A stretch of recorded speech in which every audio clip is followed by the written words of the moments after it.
हनुमान भगवान श्री राम के महान भक्त थे। भगवान श्री राम के बाद यदि किसी का नाम स्मरण किया जाता है तो वो है हिंदुइज्म के सबसे ताकतवर और सबसे लोकप्रिय हनुमान जी।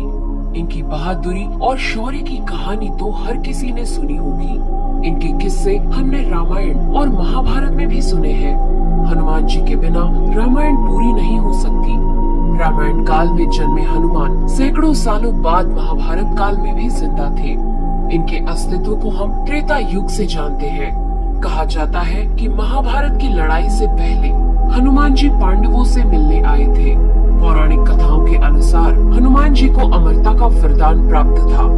धार्मिक ग्रंथों की बात करें तो हमें उनमें हिंदू धर्म के भगवानों के वापस स्वर्ग में जाने का वर्णन मिलता है, लेकिन शेष रहते हैं हनुमान जी, जिनके मरने या वापस स्वर्ग में जाने की बात किसी भी ग्रंथ में देखने को नहीं मिलती। इस बात को दोहराने की जरूरत नहीं है कि भगवान हनुमान अमर थे। कुछ महान लोगों ने उनके दर्शन करने की बात भी कही है, जिसमें ऋषि माधवाचार्य, तुलसीदास, स्वामी रामदास और राघवेंद्र स्वामी जैसे महापुरुष शामिल हैं।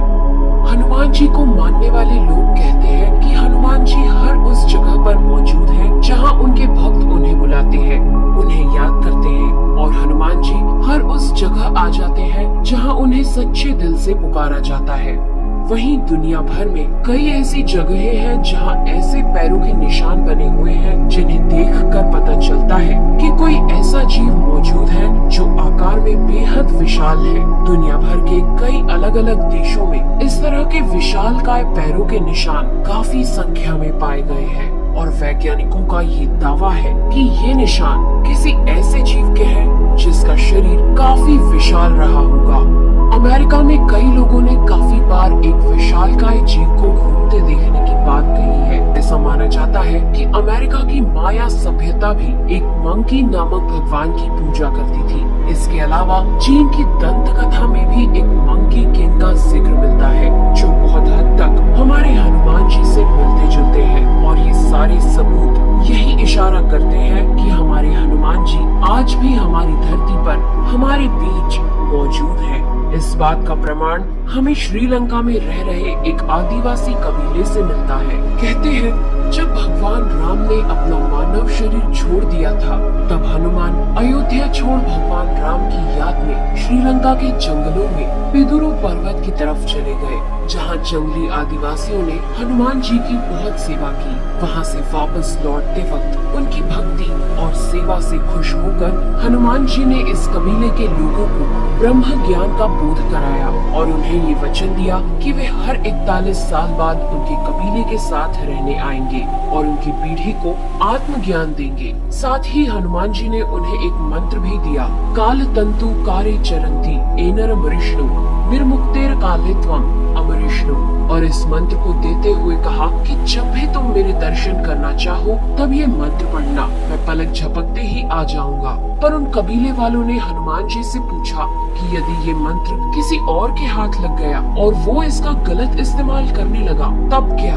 तब हनुमान जी ने उनसे कहा कि ये मंत्र सिर्फ उस इंसान के लिए काम करेगा जिसको अपनी आत्मा का मुझसे जुड़े रहने का एहसास होगा, और जहाँ ये मंत्र पढ़ा जाएगा वहाँ से 980 किलोमीटर तक ऐसा कोई भी इंसान नहीं होना चाहिए जो मुझ में सच्चा विश्वास ना रखता हो। खैर, मजेदार बात ये है कि ये जंगली आदिवासी समुदाय आज भी मौजूद है और श्रीलंका के जंगलों में बाहरी समाज से एकदम दूर है। इनका रहन सहन और पहनावा और भाषा भी प्रचलित भाषा से एकदम अलग है।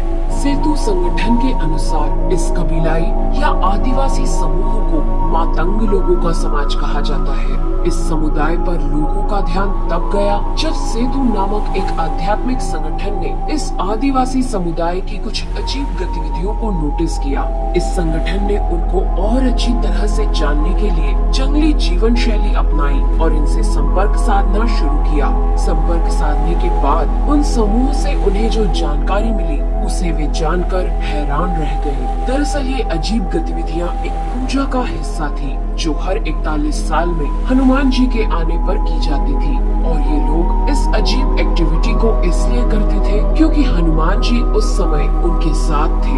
सिर्फ कबीले वाले उनको देख सकते थे। सेतु अनुसार इन आदिवासियों के मुखिया बाबा मातंग ने हनुमान जी के द्वारा उस प्रवास के दौरान किए गए हर कार्य और उनके द्वारा बोले गए प्रत्येक शब्द का एक एक मिनट का विवरण अपनी एक पुस्तिका हनु पुस्तिका में नोट किया है। हनु पुस्तिका के अनुसार हनुमान जी 27 मई 2014 में कबीले वालों को आत्मज्ञान देकर वहां से चले गए और इसके बाद अब वे 41 साल बाद यानी कि 2055 में आएंगे। ये पुस्तिका अब सेतु एशिया नाम के एक धार्मिक संगठन के पास है और वो लोग इस पुस्तक को पिदुरु पर्वत की तलहटी में स्थित अपने आश्रम में समझकर इसका आधुनिक भाषाओं में अनुवाद करने में जुटे हुए हैं ताकि हनुमान जी के चिरंजीवी होने के रहस्य को जाना जा सके। लेकिन इन आदिवासियों की भाषा पेचीदा और हनुमान जी की लीलाएं उससे भी पेचीदा होने के कारण इस पुस्तिका को समझने में काफी समय लग रहा है। वीडियो पसंद आया हो तो लाइक करें, शेयर करें और कमेंट करके इस वीडियो पर अपनी राय हमें जरूर दें।